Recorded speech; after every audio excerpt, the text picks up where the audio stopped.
H-3 perjalanan menuju 0 km Sabang dalam perjalanan bermakna. Hari ini kami memastikan untuk mengecek kembali semua kelengkapan yang akan kita masukkan ke mobil.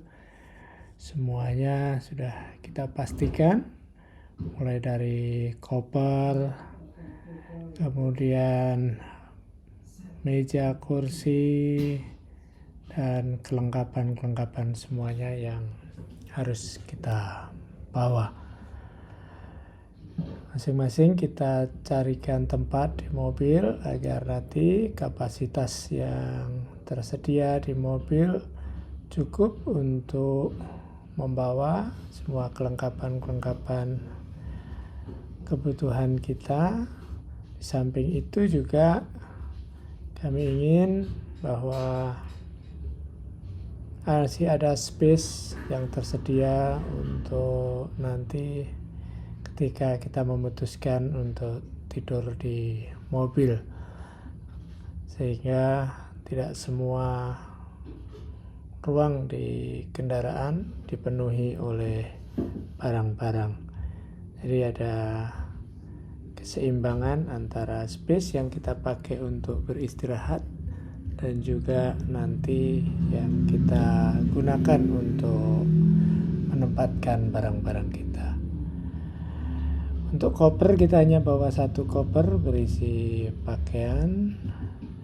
Kemudian kita bawa meja kursi portable untuk beristirahat di perjalanan, karena akan banyak tempat-tempat yang kita singgahi dan kita butuh tempat untuk beristirahat di luar mobil. Dan karena mobil kita sudah tersedia awning, kita tinggal membuka awning dan bisa memasang meja atau kursi di belakang dari kendaraan kita atau di samping kendaraan kita. Kemudian dari tenda kita nanti akan coba bawa cukup satu tenda single.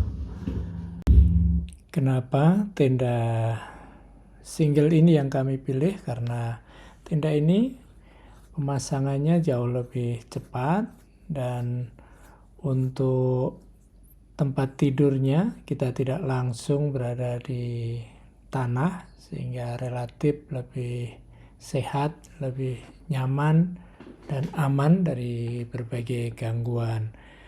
Dan tenda ini dari sisi beratnya juga tidak terlalu berat, sehingga tidak terlalu membebani kendaraan kita.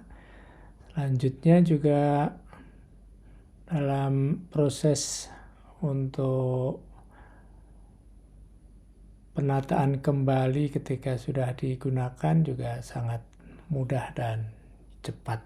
Maka saya memilih tenda single ini. Dan kenapa hanya kita bawa satu? Karena kita ingin ruangan di mobil tetap nyaman, karena kalau kita bawa dua terlalu menghabiskan space, dan juga keperluannya juga barangkali lebih sering hanya digunakan satu, karena biasanya saya memilih untuk tidur di luar di tenda, kemudian istri tidur di dalam mobil karena relatif lebih hangat.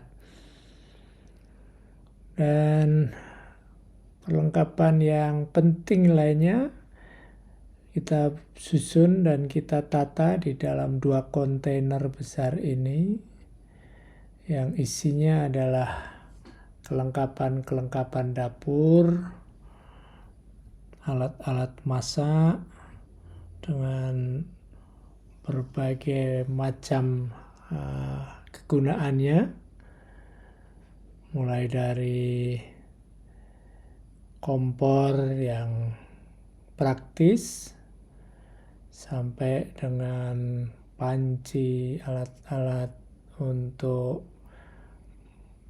membuat minum, dan juga perlengkapan-perlengkapan, bumbu dapur, dan juga bahan-bahan yang bisa kita masak.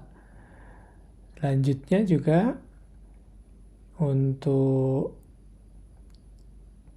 kontainer besar hijau tadi kita juga isi dengan barang yang mungkin masih bisa kita masukkan dalam space yang relatif lebih luas itu. Kemudian power station juga sudah kita masukkan. Ini sangat penting fungsinya karena seringkali meskipun kita camp di tempat perkemahan pun belum tentu juga di Sumatera akan menyediakan listrik. Maka kita harus punya antisipasi untuk memiliki sumber listrik sendiri. Sementara untuk di mobil, karena ini mobil reguler yang masih standar, kita belum pasang untuk inverter yang kalau kita pasang sebenarnya bisa juga menjadi sumber listrik dengan dipasang aki kedua. Dan yang tidak kalah pentingnya adalah kenyamanan di dalam mobil, karena nanti ketika kita tidur di dalam mobil tentu tidak bisa kita nyalakan terus-menerus mesinnya, maka kita perlu untuk membuat sumber listrik dari power station yang nanti bisa menyalakan kipas angin untuk bisa menjaga kenyamanan di dalam kendaraan kita. Dan juga untuk kelengkapan alat-alat untuk mendokumentasikan perjalanan kita juga sudah kita packing dengan baik. Dan pada saatnya setelah semuanya siap dan kita sudah isi penuh dayanya, akan kita masukkan juga di dalam mobil kita. Oke, itu persiapan kita di H-3 ini. Terima kasih sudah mengikuti perjalanan kami. Jangan lupa dukung kami dengan memberikan like kalau suka, dan juga kalau berkenan bisa mensubscribe channel ini supaya bisa mengikuti terus perjalanan kami untuk bisa mencari makna dari setiap langkah dan juga perjalanan yang kita tempuh. Terima kasih, semoga semua berbahagia. Amin.